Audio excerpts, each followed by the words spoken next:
Greetings people of tomorrow, it's been a long time since we talked about research. In this our video 4, we will talk about the continuation of the previous material. Yes, it's biostatistics, especially about the parametric and the non-parametric tests. Before we jump right into it, we highly recommend you to watch our previous episode of our video so that you can understand the materials better. So, after you watch our video 3, now let's go straight into the topic. You might be questioning, what are parametric and non-parametric tests and what do they do in biostatistics? Okay, now before you understand what are the differences between parametric and the non-parametric tests, we are going to talk about the important things before you can process the data about the prerequisite of biostatistics. First, you have to know whether or not your research needs a quantitative study. It depends on your research question. For example, you want to do a case report.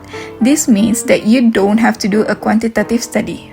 Second, does it need a statistical test? Again, it depends on your research question.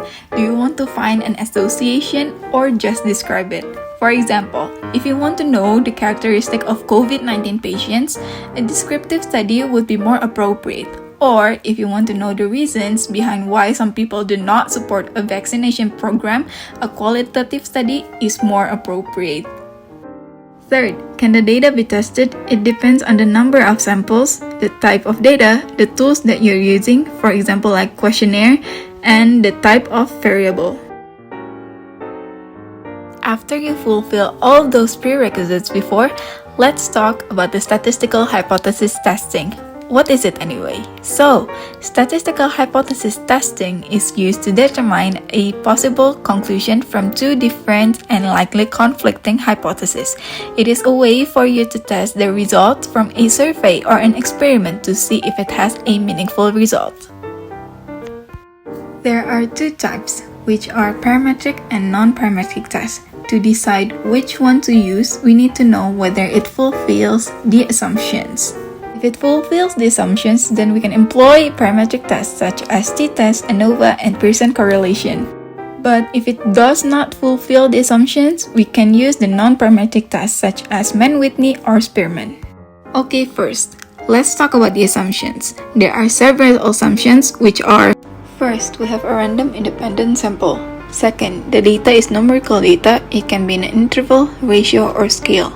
Third, the data is normally distributed, meaning the data has a symmetrical distribution relative to the mean. Fourth, there are no outliers, meaning no data is too different from the other set of values. Fifth, homogeneity of variance, meaning the variance distribution of the score around the mean is equal across groups. If the data are paired data, then the variance doesn't need to be the same. If the data are unpaired data, then we need to know if the data are consist of two groups or more than two groups. If there are two groups, then the variances doesn't need to be the same. If there are more than two groups, we need an equal variances.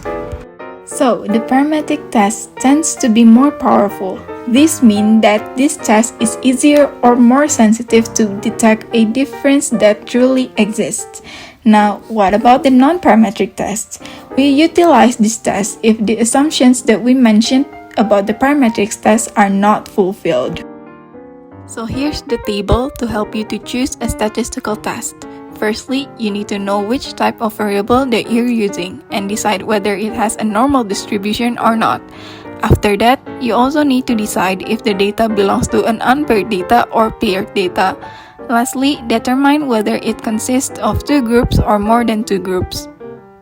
Okay, to test your knowledge about the parametric and the non-parametric test, we have prepared some questions for you in the next episode of our video 4. See you in episode 2 of our video 4.